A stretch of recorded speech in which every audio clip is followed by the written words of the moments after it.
Isikolo iArcaville sinabantwana abangama500 baxinana kulamagumbi benqanelwe imfundo. We've ordered mobile classrooms and mobile toilets for use by the school while we're still working out details around construction of a new school. Safe to indicate that the school has been added to the district priority list for infrastructure projects.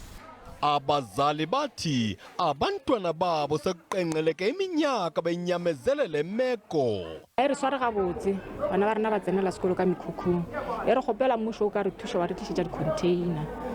Umbutho amatshantliziyo ezemfundo i-Equal Education uthi akufanelekanga ukuba kusekho isikolo esikumila kunje.